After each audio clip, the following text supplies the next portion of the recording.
The morning sun spilled through the glass walls of the Mercedes showroom like liquid gold, dancing across polished chrome and spotless marble floors. Every reflection screamed wealth, perfection, power. It was the kind of place where every detail mattered, from the scent of imported leather to the soft hum of jazz echoing from hidden speakers. Behind the counter, two young salesgirls stood, perfectly dressed in corporate grey, their smiles rehearsed and eyes sharp, the kind that measured customers not by heart, but by what they wore. Outside, a man stood by the doorway unmotionless. His coat was old, frayed at the edges. The soles of his boots were caked with dust. His beard had long surrendered to age, his hair matted under a faded cap. For a long moment he just watched, through the glass, the gleam of cars that probably cost more than what most men made in a lifetime. Then, quietly he stepped inside. The sound of the glass door opening broke the showroom's calm. Both girls looked up, their expressions instantly shifting from polite professionalism to something else. Pity, maybe, or amusement. One of them leaned closer and whispered behind a practiced smile, "He's definitely lost." Maybe he thought this was a service station. The other chuckled under her breath. The man didn't seem to hear.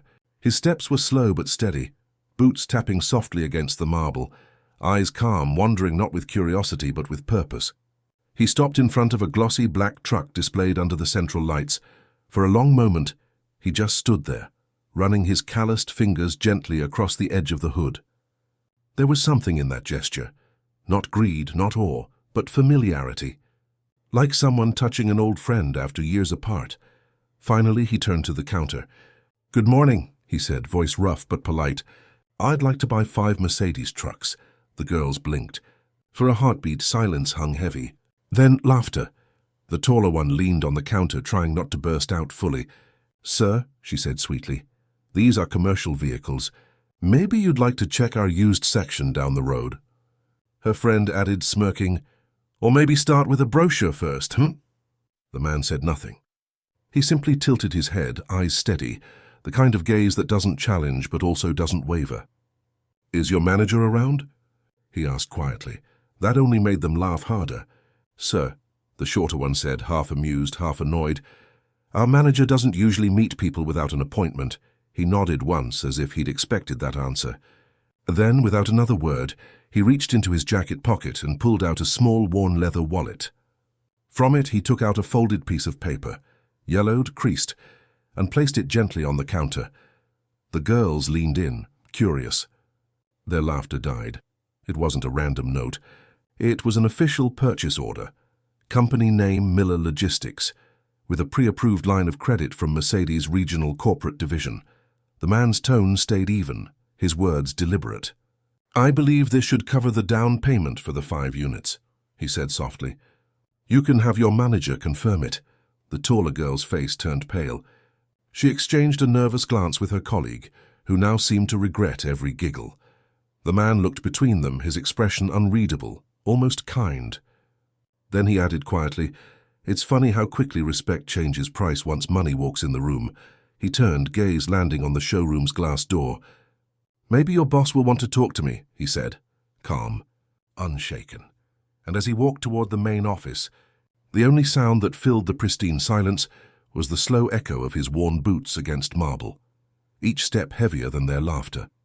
Outside, sunlight caught the old scratches on his coat, marks of a man who'd worked his whole life building something real, something earned. Inside, behind him, 2 girls stood frozen, faces flushed, realizing that the ragged stranger they mocked might just own more of their world than they ever would. The manager's office door clicked open. A tall man in his 40s stepped out, wearing a tailored suit and the confidence of someone who sold dreams for a living. His smile was warm, but only as long as he thought there was profit attached to it. "Good morning, sir," he said smoothly, eyes darting from the old man's boots to the faded jacket. "My staff said you're interested in 5 trucks?" The old man nodded, quietly handing him the paper again. The manager glanced at it, eyebrows lifting slightly, recognition flickering across his face. He straightened his tie. "Ah, Mr. Miller?" The old man gave a small, polite smile. "Just John is fine." He stood there, hands folded behind his back, posture calm but strong. You could tell. This was a man used to waiting, used to being underestimated, but never used to giving up. Inside the office, John sat across from the manager. The girls outside could still see him through the glass wall, their laughter long gone, replaced by something else entirely. Guilt, maybe. Or curiosity. As the manager spoke in his polished corporate tone, John's eyes drifted, not to the luxury cars displayed in the room, but to a small model truck sitting on the manager's desk. He reached out, tapping it gently with one finger. "I used to drive one of these," he said softly, "back when roads were dirt, not marble." The manager chuckled nervously. "Huh, you must have been in logistics a long time." John nodded slowly. 40 years. Then his gaze softened. "My father started Miller Logistics with one truck. A used one. I was 12 when I learned to change its tires." He smiled faintly, but it was the kind of smile that comes from remembering pain as much as pride. When he passed, there were debts, angry suppliers, and an old warehouse that smelled like rust. Everyone said to sell what little we had left. But I didn't. I worked day and night, drove through rain, dust, hunger, slept in the truck sometimes, because I wasn't just driving cargo. I was driving his promise. The manager's polite mask began to fade.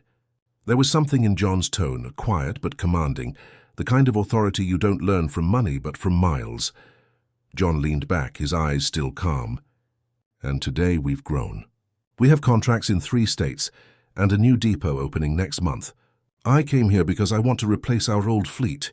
5 trucks, paid in full." The manager blinked, his expression shifting from disbelief to a sudden awkward realization. "Mr. Miller." I'm truly sorry if my staff—" John raised a hand gently. "No need." His voice was soft, but it carried weight. "People see dirt on a man's boots and forget it's the same dirt that builds their roads." The words hung in the air like truth made visible. The manager nodded, humbled. Outside the glass, one of the salesgirls stared down at the floor. Her lipstick-red smile from earlier had faded. Her hands fidgeted nervously with her ID card. The other girl whispered, "Do you think he heard us?" The first one didn't answer. Her eyes were fixed on John, not as a stranger anymore, but as a mirror reflecting their own smallness. Back inside, John stood up, adjusting his coat. "If the paperwork's ready by tomorrow," he said calmly, "my driver will come by to finalize payment." The manager scrambled to stand. "Of course, sir. We'll make sure everything's ready." John nodded once. "Good." Then after a pause he added, almost to himself, "You know, I've walked into a lot of rooms where people laughed first and listened later. But life has a funny way of making those rooms smaller and the lessons louder." He turned, heading toward the door again, his reflection gliding across the showroom glass. Behind him, the manager's expression had changed completely, respect replacing condescension. As John stepped out, the sunlight hit his face again, and for a brief moment, he looked like a man who had carried a whole lifetime in silence, only to speak when it mattered. A delivery boy entering the showroom held the door open for him, saying, "Have a good day, sir." John smiled. "Son, every day you keep walking, it's already a good one." He walked out, slow but steady, a silhouette of dust and dignity against the glow of chrome and glass. And behind him, for the first time that morning, the showroom was silent. Not the heavy silence of arrogance, but the quiet kind that comes after truth has entered a room. The next morning, the Mercedes showroom was quieter than usual. The laughter from yesterday had vanished, replaced by murmurs about that old man with the trucks. Inside, the manager scrolled through his tablet, staring at the digital transfer that had just arrived. 5 brand new Mercedes Actros trucks, paid in full. No loan, no delay, no negotiation. He stared at the number again, mouth slightly open. He actually did it. Across town, in a modest industrial area, the morning sun broke through layers of mist falling over a large warehouse. The old Miller Logistics logo, faded but proud, still stood on a rusted gate. Inside, John Miller stood with his small crew. 5 men, all middle-aged, all looking at him like he was something between a boss and a father. One of them, Sam, took off his cap. "Boss, you really bought new trucks?" John smiled faintly. "We did. You boys earned them." The men cheered quietly, shaking hands, patting each other's backs. But John's smile didn't reach his eyes. He walked over to a dusty office, sat in a chair that creaked with age, and stared at a photograph on the wall. A young man in a Miller Logistics jacket, grinning beside a truck. His son, Adam. The smile in the picture was full of life, the kind that could light up a whole road. But the chair beside John's was empty. Had been for 3 years. John reached into a drawer and pulled out a small metal tag, worn smooth from years of being held. Adam Miller, it read. Fleet supervisor. He rubbed the letters gently, his thumb trembling. 5 trucks, he whispered. That's what you wanted to expand the business. You said we'd do it together. A knock came at the door. It was Martha, his old office assistant. She had seen John through every storm. John, she said softly, the showroom manager called. He said the trucks will be ready by Friday. John nodded without looking up. Good. I want them on the road next week. Adam's route first, Martha hesitated. You still... Keep that route open. He looked at her finally, eyes steady but wet. It's not just a route, Martha. It's where he took his last drive. The room went silent. Outside, the sound of distant engines echoed through the yard. 3 years ago, Adam had died on a delivery, a brake failure on an old truck. John never forgave himself. He had promised Adam they'd replace those old machines, but work had slowed, money was tight, and dreams were postponed. Until tragedy made time irrelevant. Since then, John had rebuilt the company, not to grow rich, but to keep a promise to a son who still rode every mile with him in spirit. Meanwhile, back at the showroom, the salesgirls from yesterday were gathered near the reception desk. They had heard the story. The younger one, Lisa, bit her lip. Did you know he owns one of the biggest independent fleets in the state? The other sighed, regret heavy in her voice. He looked like someone who needed help, not someone who gave jobs. The manager overheard them and spoke firmly. Let this be your lesson, ladies. You can't see worth in a man by the dirt on his shoes. Some men walk through storms. That's why their boots are dirty. He looked toward the door, where John had stood yesterday, and whispered to himself, Guess I was lucky to meet a man like that, even if it was just for 5 minutes. Later that evening, John stood by the warehouse gates as the sunset bled orange across the sky. The first of his new trucks arrived, gleaming silver under the fading light. He walked up to it, touched the hood, and smiled through the ache. Adam, he murmured, you got your trucks? Son? He placed the metal tag on the dashboard, a quiet symbol of everything he'd lost, and everything he still stood for. Then he turned to his team. Get some rest, boys. Tomorrow we drive new roads. 2 days later, the Mercedes showroom buzzed with quiet excitement. Outside, 5 gleaming Actros trucks stood in a perfect line, each bearing a fresh logo. Miller & Son Logistics, established 1987. Inside, the staff whispered among themselves. The old man was back, not in dusty boots this time, but in clean overalls and a work jacket with the same logo printed across the chest. He'd come to finalize the paperwork and inspect the trucks before delivery. Lisa, the salesgirl who had laughed first, froze the moment he entered. Her heart thudded as she saw his calm smile. She remembered her words. Sir, this is a showroom, not a charity. Now he walked straight toward her, not with anger, but with that same quiet dignity that had silenced the room the first day. Morning, he said, voice even. I came to thank your team for the trucks. Beautiful work, she stammered. Sir, we didn't realize... He raised a hand gently. You don't need to explain, young lady. You just did what most people do, but you looked but didn't see. At that moment, the regional Mercedes director walked in, a man in a sharp black suit who had come personally to shake hands with their special buyer. He walked straight to John, extending his hand. Mr. Miller, an honor, sir. Mercedes still remembers your contributions from 20 years ago. The staff looked up in confusion. Contributions? Whispered the receptionist. The director smiled. Oh, yes. Mr. John Miller helped design one of our earliest fleet efficiency systems. He was an engineer with us long before he started his own company. Gasps rippled through the room. Lisa's eyes widened. The old man they mocked had helped build the company they worked for. The director turned to the staff. You're looking at one of the men who built the backbone of America's trucking routes, quietly, without seeking fame. Men like him don't retire. They keep moving. John just smiled humbly. I just kept my word, he said.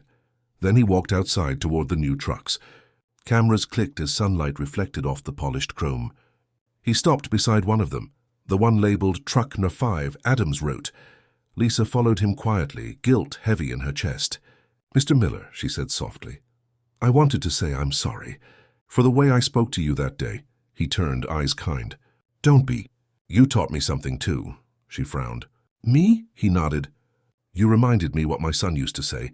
Never judge anyone by the miles they've walked, Dad. Just be grateful they're still walking." For a moment the air stilled. The girl's eyes shimmered. "Your son must have been a good man." John looked at the horizon, his voice breaking just slightly. "He was better than me."